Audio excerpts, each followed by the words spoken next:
Greetings, St. Matthew and friends. My name is Amy Donaldson. I am the Minister of Adult Faith Formation at St. Matthew Lutheran Church in Beaverton. And this video that you're watching now is the fifth and final one that I'm doing in response to Max Lucado's Anxious for Nothing. And session 5 is titled Meditate on These Things.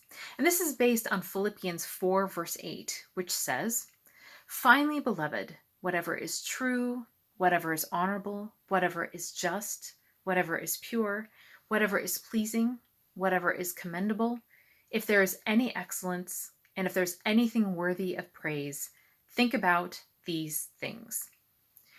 So Max's video starts with the story of Pam and her smartphone. Now, some aspects of this we may not resonate with quite as well right now, since social media is more preoccupied with the coronavirus than with perfect family vacations, but there are aspects of this example that are perhaps even more relevant than ever. So how much time have you been spending on your smartphone or other electronic device in the past few weeks? But more important, what are you watching on your phone or on your television or on the internet? Are you watching too much news or reading too many articles about the worst case scenario? And if so, what is that doing to your anxiety level? So the purpose of this last session is to be more aware of what seeds that we're sowing in our thoughts and how we can make better choices to lead to better results. So to this end, Max uses the image of an air traffic controller, and he says, "You get to control what you think about." Now, I want to qualify this a little.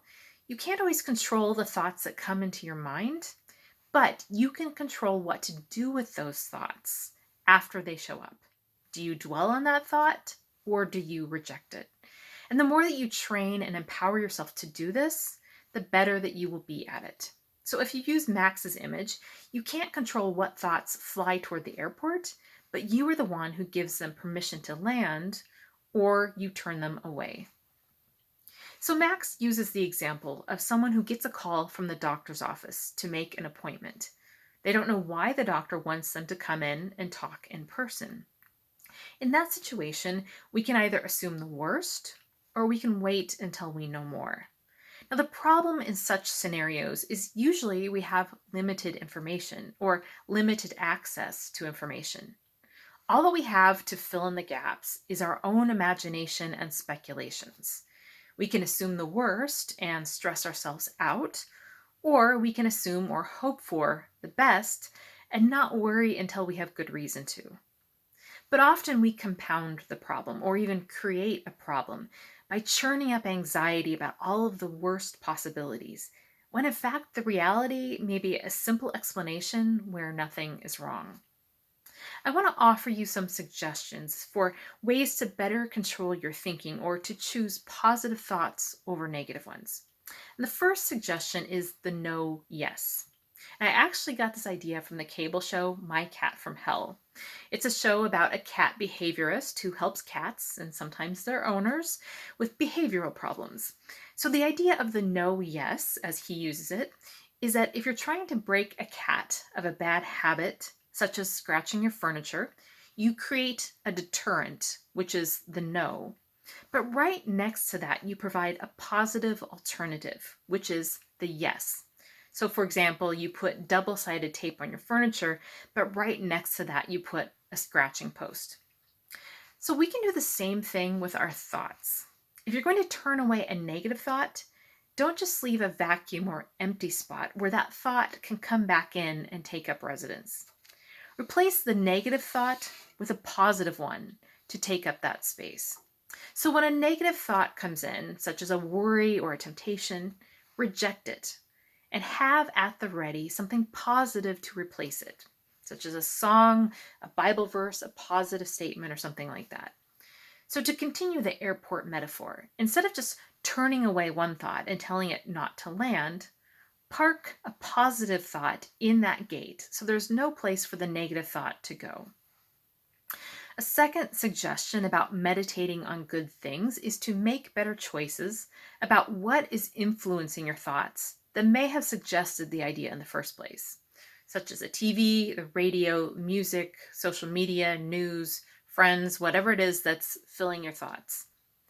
So instead, fill your mind and soul with what inspires hope, faith, love, joy, peace, and so on. So, for example, if you spend a lot of time watching or reading the news, you're going to find a lot of reasons to be worried or anxious. When a thought comes into your mind that you don't want, consider what prompted that thought. If there's something that's filling you with negativity or that's suggesting to you reasons to be worried or anxious, make choices about how to limit that influence or to remove it from your life. Instead, surround yourself with influences and people that will give you reasons to hope and to believe. Change the radio station, turn off the TV, put down the smartphone. Spend more time talking to people who encourage you. A third suggestion goes back to some of the ideas from previous sessions of this series. So in Philippians 4:8, the Greek term for meditate or think about also means to take account of or keep record of.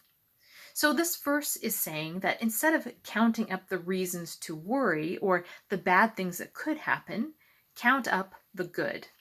Count your blessings. Recall the times that God has answered prayers. Keep a gratitude journal.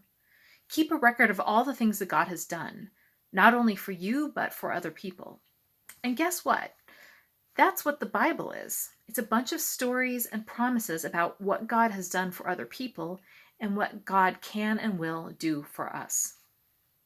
In his book, Max summarizes it this way as a strategy to create healthy thought patterns. He says, count blessings, memorize Bible verses, pray, sing hymns, spend time with encouraging people. On the flip side, he says, to avoid unhealthy and negative patterns with a list of don'ts. Don't assume the worst. Don't beat yourself up. Don't rehearse your regrets. Don't complain to complainers. In the video, Max also summarizes all of this with the idea of abiding in Christ, from the metaphor of the vine and the branches in John chapter 15. The idea of abiding means to live or reside, or to make something your home. So Max uses the image of Jesus as our home. In our current season of stay-at-home orders, I couldn't help but make a connection here. Our homes have become our workplaces, our schools, our gyms, our churches, you name it, during this time. We can think of Jesus in the same way. He's the place where we stay, and we connect him to every aspect of our lives. Now, we're definitely abiding at home right now. So now that you have this mastered, we can use this expertise to abide in Christ. Now, the last part of the video, when Max went through verses of Philippians 4, he was going through the steps of CALM, C-A-L-M. And this is his acronym for a strategy to overcome anxiety. And if you're not familiar with this, then go back to look at my lessons for session 1, or look at the extra materials from Study Gateway for this first lesson, or the other materials they provided. And I also talked about this briefly in my video response to session 1. So let me walk you through these 4 steps. C, celebrate God's goodness. And this is related to Philippians 4, verse 4. So when you face a challenge, turn to God first, not last. And notice the first step isn't prayer, it's praise. So before you ask God to help you, celebrate the fact that God is bigger than your problems, that he cares about you personally, and that he has promised to be with you in everything. The more that you know God during the good times, the easier it will be to rest in his presence and in his promises when the bad times hit. A, ask God for help. And this is from Philippians 4, verse 6. So the second step here is prayer. And this was the emphasis a couple of sessions ago. So Max encourages us to pray specifically so that we can see more clearly when God has answered our prayers. And it also helps us break down our problems into manageable pieces so that we can identify exactly what is causing the anxiety. L, leave your concerns with God. This is from Philippians 4, verse 7. So here, Max uses the metaphor of the repair shop.